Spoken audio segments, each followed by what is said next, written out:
Legend Total War here, and today we've got some stuff to talk about.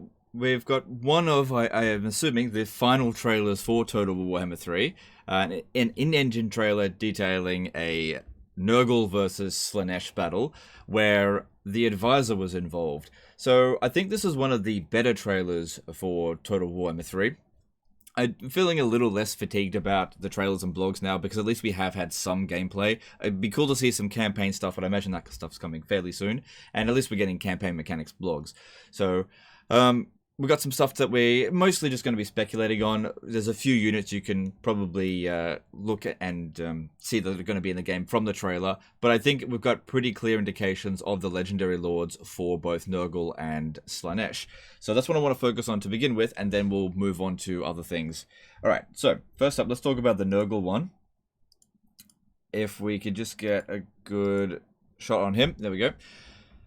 This appears, in my opinion, I don't know 100%, I don't have a blog to go over anything this time, all I've just got is visuals. I'm fairly sure that this is Kugath Plaguefather. When I've spoken about my predictions in the past, a lot of people have said that they think that it was going to be Rotigus for Nurgle, but I did a little bit of research on Nurgle, and it seems that Rotigus is exclusively a Warhammer 40k character, or he made like a brief appearance in the End Times. Now, I know that Warhammer 3 is not based on the End Times, and there's very little End Times content currently in Total War Warhammer 3, or sorry, 2 or 3 at the moment. So I think that Rotigus is very unlikely. And also, in terms of how this, I think this one is going to be a exalted Great Unclean One, because I reckon all the Chaos Gods, they're all going to follow the same sort of pattern with their Legendary Lord. They'll have the sort of the base Greater Demon. So for Khorne, you've got the Bloodthirster, and then an exalted version of that, which is the Lord. So I think you'll have, with Nurgle, a Great Unclean One, and I think there was one here, if we just go back just a little bit, I think this one here is just a regular Great Unclean One, a single entity demon that's probably like tier 5 unit, and then you've got the Exalted One, which is like the Lord. And in terms of the Legendary Lord, I'm fairly sure that that's Kugath Plaguefather.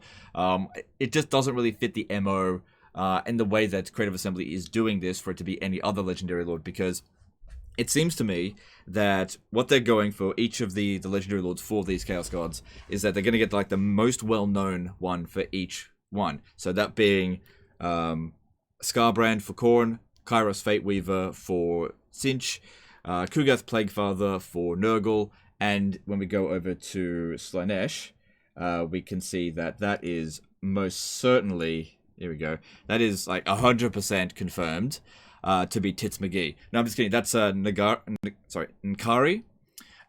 who probably out of all of the Chaos Greater Demons, Legendary Lords that we're going to get in the game, this is the one that I've sort of not read the most about, but has been involved in the most incidents throughout the stuff that I've read. Probably because most of the lore that I've read has been revolved around the High Elves and Dark Elves, and this guy has just always got something going on in Ulthuan. Like, he appeared twice during the initial Chaos Invasion, was defeated by Anarion twice. Malekith has done deals with him. I'm fairly sure Tyrion had to engage with him once. This is before the End Times as well. So he's got a lot of involvement and is constantly defeated. So interesting character, and I think was the primary narrator in this as well, talking to the actual advisor. So I think it's a bit of a red herring in terms of what you should anticipate from that. I don't think the advisor is specifically going to be influenced by N'kari. I think that's just, they just chose one of the two to actually interact with the advisor in that case. Now, if we go back a little bit here, go forward a bit to the advisor. I think this trailer is quite interesting because you don't have any human or mortal forces engaging in this trailer, because in the first load of trailers you had Kislev, a mortal faction, versus Khorne. And even though Khorne's got some mortal followers, of course, not that many, but it does have some mortal followers, it's, a mortal faction versus a demon faction. And then you've got Cathay versus Sinch. And then you've got Nurgle versus Slaanesh, and both of them are demons. So you need sort of a mortal perspective, or mortal observer in this case, so they bring in the advisor. But I think there's another layer on top of that, because what we're seeing from the advisor here is a different interpretation, or a different iteration of him than what we're used to, because in Warhammer 1 and in Warhammer 2 the advisor is older than this and is essentially blind, like he has milky eyes. So this advisor also doesn't seem as cocky, full of himself, all that kind of stuff. This guy actually seems genuinely like sort of terrified about what he's seeing, but he's clearly searching for some kind of knowledge. Now, where I'm going at with this is sort of talking about the only unknown remaining in Total War Warhammer 3. When they announced, they said there was going to be 9 legendary lords. Then, of course, we've got the addition of the 2 legendary lords from the Ogre Kingdoms, meaning that when Warhammer 3 launches, there will be 11 new legendary lords. Now, assuming that Nurgle and Slaanesh are Kugath, Plaguefather, and N'kari, respectively, there is 1 legendary lord that is unaccounted for. But we have now all of the announcements of all of the new races. So who could this person be? Now, some theories suggest, and I think that this is pretty much correct, that the 9th legendary, or I suppose even the 11th legendary lord, is Be'lakor. Now, Be'lakor is the first demon prince, and he is aligned to all 4 Chaos Gods. So it doesn't make sense for him to be in any individual, like, mono-god faction. So if there's no new race for Be'lakor, what race would he be put into? I believe, and I think there's evidence to suggest this is correct, that Be'lakor is going to be chucked into the Warriors of Chaos faction, and the Warriors of Chaos faction is going to be rebranded as Chaos Undivided, which it always kind of was. Like, every Chaos faction has basically the Chaos Undivided banner. So I think they've just sort of rebranded. They might just keep it as the Warriors of Chaos. It doesn't really make sense to call it that if it's going to be sort of led by Be'lakor. How they're going to go about that, I'm not entirely sure. But another theory that I've heard being suggested is that the advisor was and always has been possessed by Be'lakor. And what we're seeing here is the advisor before that has occurred. And what we're seeing here with this trailer is the introduction to the story, where I guess the next trailer will conclude how this dude here became possessed by Be'lakor. So when he eventually becomes possessed by him, he'll get the milky eyes, become old and sort of older and twisted.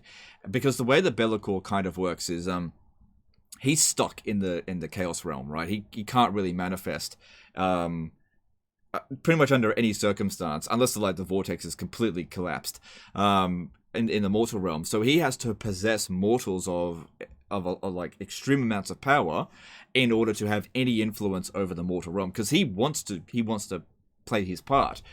And so he's got this guy here, who we don't even know his name. He's just advisor. He's got some kind of tome of knowledge. It could be the Book of Ashur. It could be who knows. It doesn't really matter. And this guy clearly has some kind of knowledge, and that Be'lakor might utilize that in order to possess him, and then set the other races against each other. Now, one thing that's a little bit confusing in that kind of regard is of course, the Warriors of Chaos storyline from Total War Warhammer 1. Because when you reach around turn 100, 125, something like that, this guy here is like, this is all just a big joke, and I was working for Sinch the whole time. And then, of course, gets killed by Sartharael. But I don't know, maybe that's not canon, or maybe that's not, maybe it's going to be retconned. Who knows? Or maybe it was part of the plan all along, and that he was just playing around. Maybe that bird was actually doing Be'lakor's job. Who knows? We just don't know at this stage here. But I think it's a little bit far-fetched that this guy here was and always has been possessed by Be'lakor. But I don't think it's impossible. I think that's a really interesting theory, and kudos to Creative Assembly if they thought that far ahead, all the way back in Total War Warhammer 1.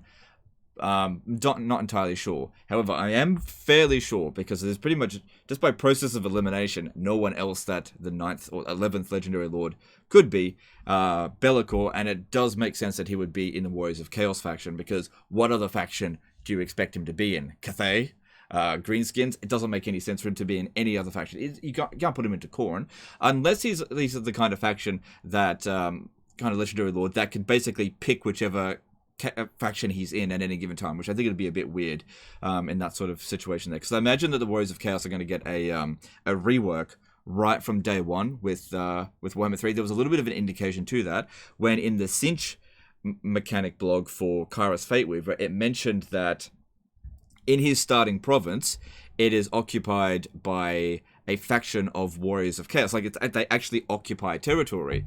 Now, why would they populate an area with new mechanics for Warriors of Chaos if they weren't going to be involved in some sort of way? Why not have it involved with, like, two minor factions of Khorne? So I think that the Warriors of Chaos are going to play a big part in Total Warhammer 3. They've just been left to the very end.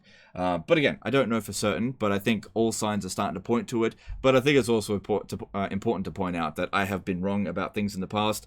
But at least other people that I'm following and are talking about Total Warhammer 3 are also suggesting similar things. Most people think that it's going to be Be'lakor, and when the community by and large think it's going to be one thing, it's pretty much certain it's going to be that thing. So I imagine that this is sort of like November's reveal, and that December, maybe around the 15th of December, they're going to give us the last trailer for Total Warhammer 3, which will detail his story and introduce Be'lakor as the 11th playable Legendary Lord for Total Warhammer 3, which I think would be cool. Do you know what would be actually really interesting? If Be'lakor was a Legendary Lord that you actually had to win the game in order to unlock, because they don't do that kind of stuff very often with Total War games these days. You just pay for it and then you get it. It would be cool to have some play to win mechanics. Win the campaign and then get something bonus, because currently, like, the victory conditions, all you get is you win, and it doesn't really give you anything, with some minor exceptions. But anyway, we'll see. But overall, I like the trailer. There's not too much to go on here in terms of, like, unit rosters. We saw some, like, Nurglings, we saw some chariots. Nurgle's forces are obviously going to be either high hit points, high resistance, but relatively slow, and Slaanesh will be very much the opposite, with low hit points but very high speed, very high damage.